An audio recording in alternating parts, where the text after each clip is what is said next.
하시리라. 아멘. 오늘부터 느헤미야 강의 첫 번째 시간입니다. 내 자녀가 어디에 앉기를 원하나요? 라는 제목으로 함께 말씀을 듣겠습니다.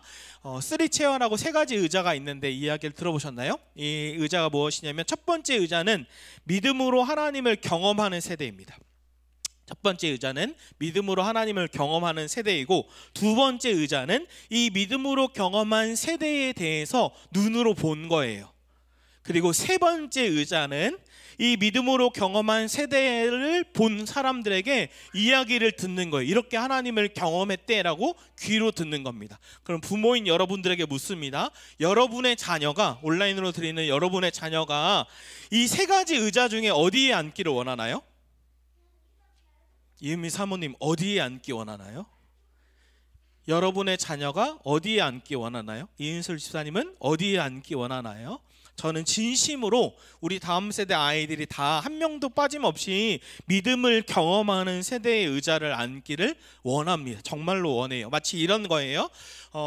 성경에 우리가 성경 통독을 하고 있는데 모세와 여호수아는 하나님을 경험한 세대였죠. 하나님을 온몸으로 경험한 세대였는데 그 다음 세대만 지나가도 사사기에는 어떻습니까? 점점점 다른 세대가 되어서 쳇바퀴처럼 죄를 계속 짓죠. 이것을 눈으로 본 세대예요. 근데 더 시간이 지나면 다른 세대라고 해서 사사기가 그냥 쳇바퀴 같지만 정확히는 어떻게 돼요? 하얀 곡선을 뜹니다. 점점점 경험하는 세대를 귀로 들은 세대일수록 더 죄에 잔혹하게 살아가는 시대를 사는 거예요. 그러니까 믿음으로 경험한 세대와 눈으로 본 것과 귀로 듣는 것은 완전히 다른 것이죠. 중요한 거죠. 오늘 느헤미야 강의 시작인데, 느헤미야는 BC 586년에 바벨론에 의해서 멸망합니다. 멸망해요. 그 다음에 페르시아에 의해서 나중에 속국이 됩니다. 그러면서 포로 귀환을 하는데, 첫 번째가 1차 수룹바벨이 그들을, 이스라엘 백성을 데리고 포로 귀환을 합니다. 그리고 제2성전이라고 수룹바벨 성전을 짓죠. 근데도 이미 언약궤는 다 잃어버렸어요. 솔로몬의 성전과 같이 영광이 다 사라졌어요. 그리고 2차로는 에스라가 이들을 데리고 페르시아로부터 이스라엘이 포로 귀환을 합니다. 근데 이때만 시간이 벌써 얼마나 지난 줄 알아요? 80년이 지났어요. 그러니까 2세대예요. 완전 시간이 지났죠. 그리고 3차로 바로 우리가 읽는 느헤미야예요. 느헤미야는 또 13년이 지났습니다. 이 느헤미야가 3차 포로 귀환을 하는데, 즉 뭘 얘기하냐면 느헤미야는 포로에서 태어난 사람이고 완전히 3세대예요. 예를 들어 이런 거예요. 장사나와 이은미가 결혼을 해서 미국으로 유학을 갔어요. 미국에서 공부하고 미국에서 교회를 개척했어요. 미국인 교회에 다녀요. 거기서 유민이 하민이가 태어났다고 하면 유민이 하민이는 완전히 지금과 다를 거예요. 집에서는 한국어를 하지만 거기서는 미국어를 하겠죠. 완전히 학교에서는. 그러면서 얘네가 자라면 완전히 미국 2세가 되는 거예요. 근데 얘네가 자라나서 또 결혼을 해요. 그리고 아이를 낳아요. 걔네가 자라면 어떻게 되겠어요?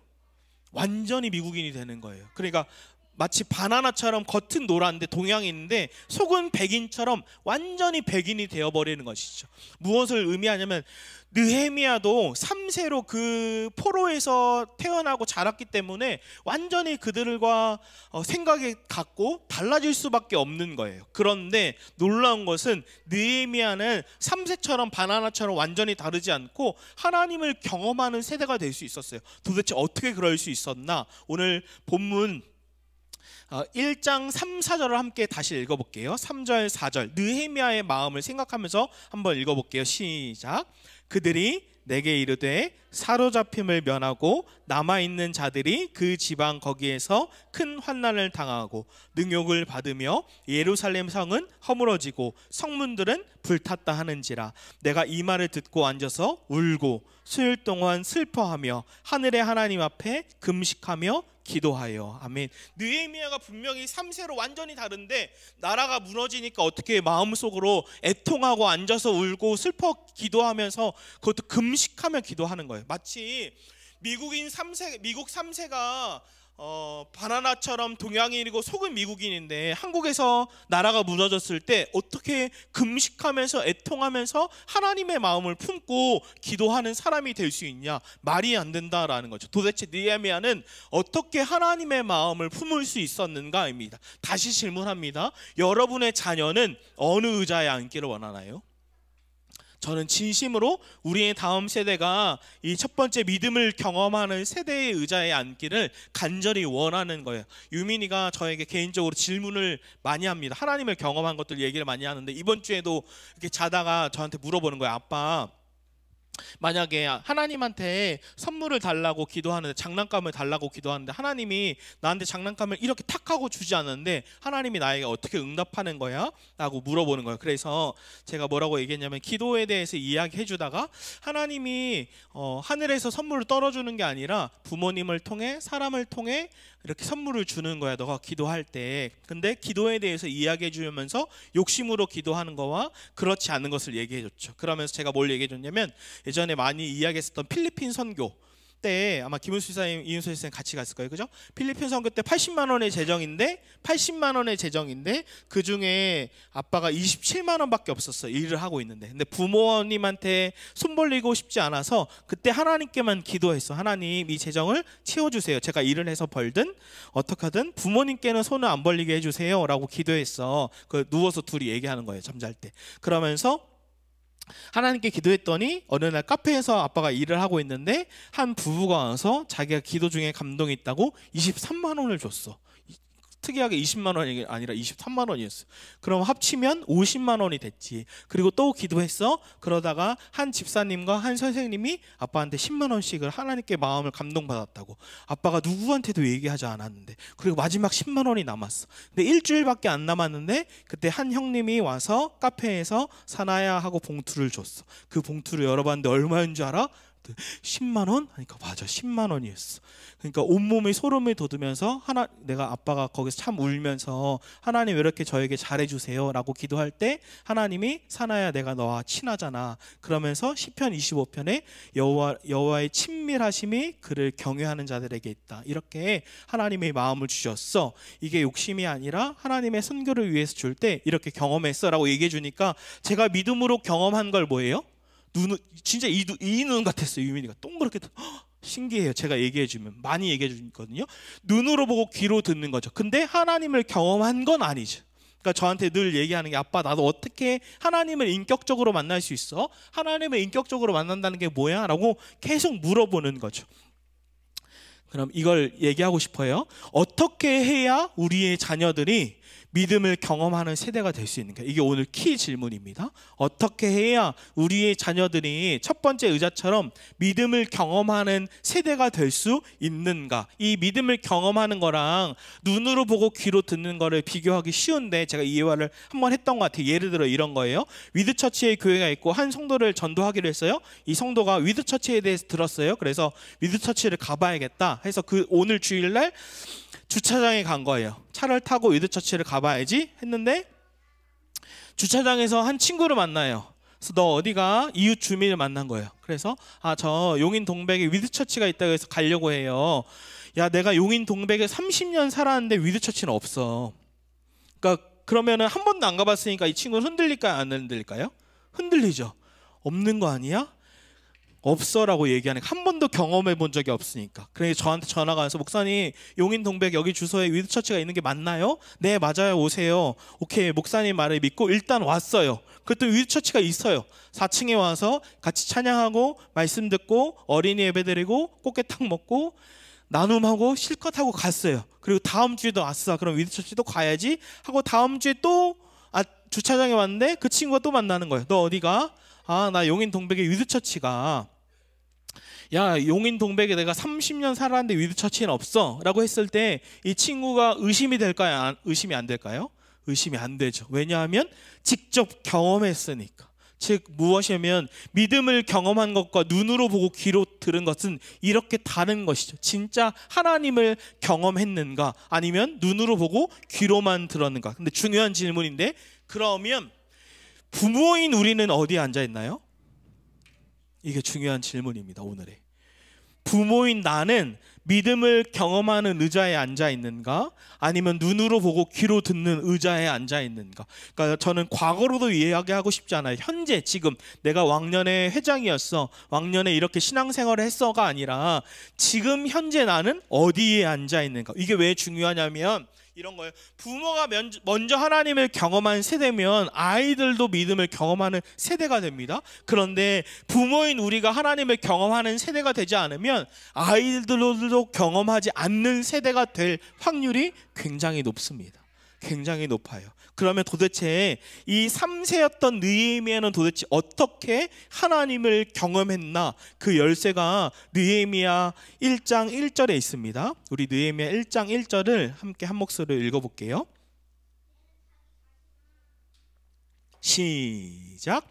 하가랴의 아들 느헤미야의 말이라. 아닥사스다 왕 제20년 기슬르월에 내가 수산궁에 있는데. 아멘. 하가랴의 아들 느헤미야인데 이 당시 느헤미야의 이름은 흔한 이름이 아니었어요. 유민이, 하민이, 이레, 이안이, 로이, 하이처럼 흔한 이름이 아니라 특별한 이름이었는데 이 느헤미야의 이름의 뜻은 하나님이 위로하신다. 마치 이사야 40장에 위로하라, 내 백성을 위로하라 라는 것처럼 느헤미야의 이름은 뭐라고요?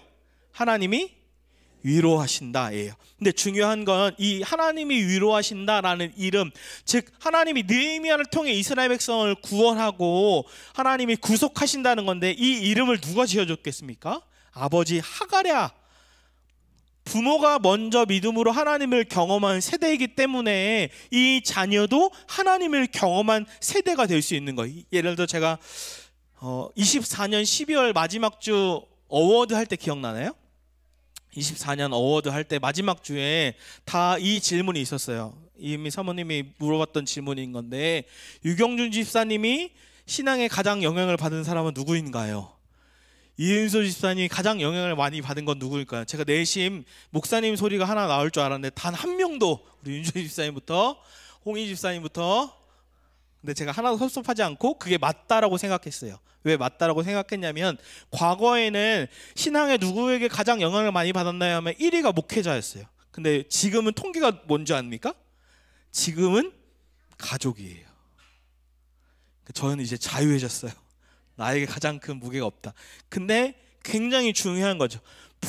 배우자에게 가장 영향을 많이 받고 부모에게 아이들이 가장 영향을 많이 받는 거예요. 그러니까 이게 중요해요. 부모의 가장 중요한 사명이 무엇이겠습니까? 부모가 먼저 하나님을 경험해야 우리의 자녀들도 하나님을 경험하는 거예요. 저의 역할은 부모인 여러분들이 하나님을 경험하는 세대가 될 수 있도록, 부모인 내가 하나님을 경험해야 우리의 자녀들도 하나님을 경험하는 세대가 되는 거죠. 왜요? 신앙의 가장 큰 영향력이 가족에게 있고 부모에게 있고 배우자에게 있으니까 우리의 신앙이 정말로 중요하다. 우리에게 가장 중요한 부모의 사명은 무엇이냐면 하나님을 우리가 먼저 경험하는 것이죠. 그럼 구체적으로 더 깊이 들어가서 어떻게 해야 우리의 자녀들이 믿음을 경험하는 세대가 될 수 있을까? 이 질문을 계속 파고들기 원해요. 느헤미야 1장 5절에서 7절까지 느헤미야의 기도입니다. 우리 한번 느헤미야의 기도를 상상하면서 5절 7절을 한번 더 읽어볼게요. 시작.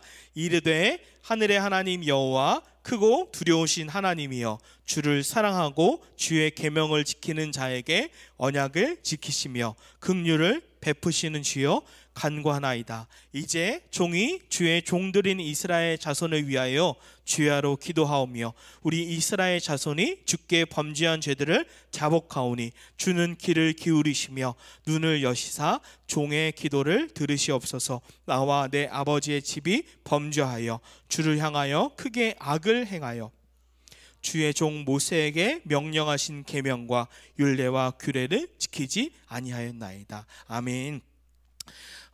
뭐라고 합니까? 느헤미야가 뭐라고 기도하냐면, 하나님 언약을 지키시는 주님, 저희가 범죄했습니다. 저희가 악을 행했습니다. 저희가 범죄했습니다라고 하면서 자기의 죄들을 다 자복합니다. 그러면서 조상의 모든 죄를 자복하는데, 느헤미야 전차에서 말하는 이스라엘의 죄악이 크게 네 가지가 있어요. 첫 번째로는 무엇이냐면 안식일을 지키지 않습니다.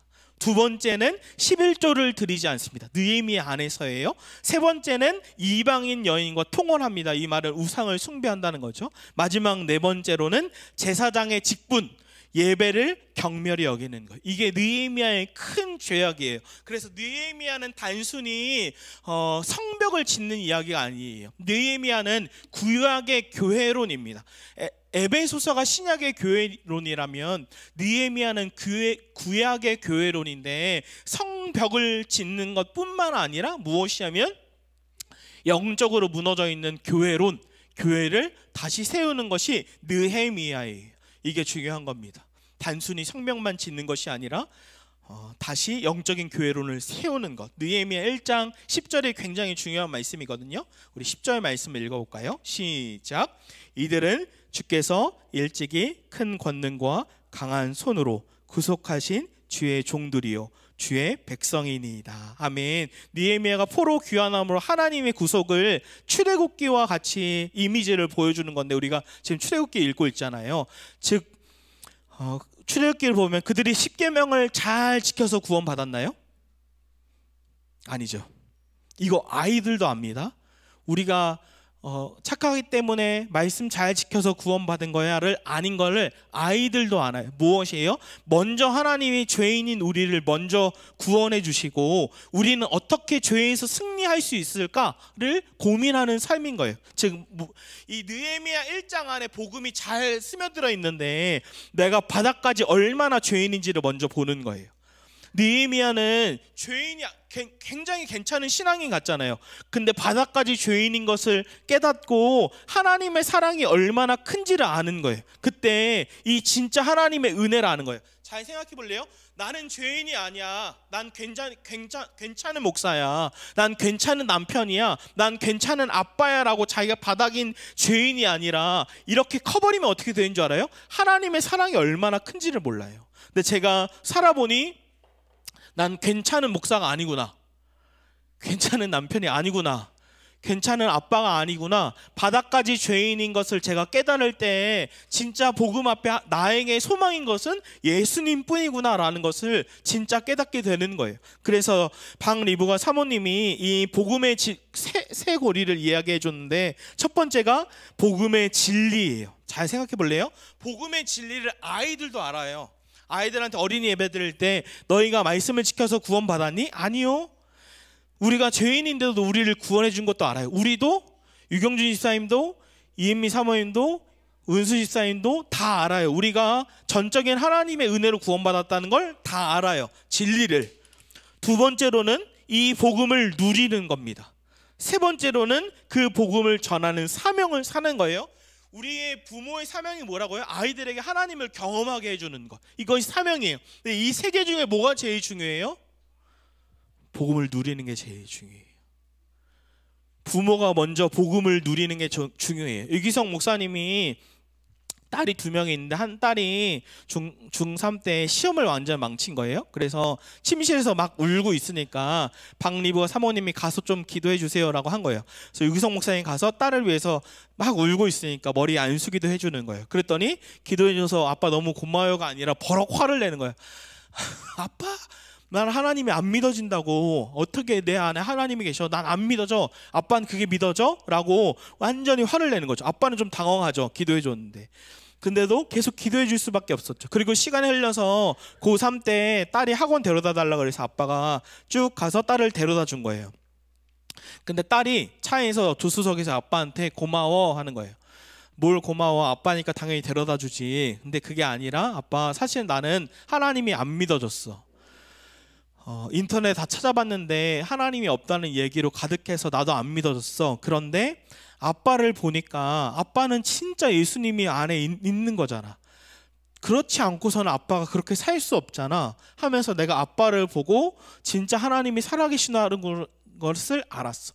그리고 고3이 돼서 고등학교가 돼서 예수동의 운동을 다 하니까, 고등부에서도 예수동의 일기를 하니까 자기도 그걸 해봤는데 예수동의 일기를 적어보면서 예수님이 아니고서는 도저히 일어날 수 없는 거잖아 라고 자기가 쓰면서 진짜 예수님을 경험하게 되는 거죠. 무엇이 중요해요? 부모가 먼저 복음을 누리는 게 중요해요.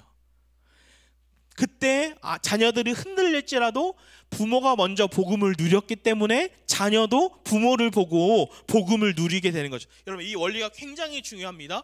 부모가 먼저 복음을 누릴 때 자녀들도 누리게 되는 거예요. 느헤미야의 부모가 먼저 복음을 누릴 때 느헤미야도 누리게 되는 거예요. 유기성 목사님이 먼저 복음을 누릴 때 부모가, 자녀도 흔들릴 때가 있지만 복음을 누리게 되는 거예요.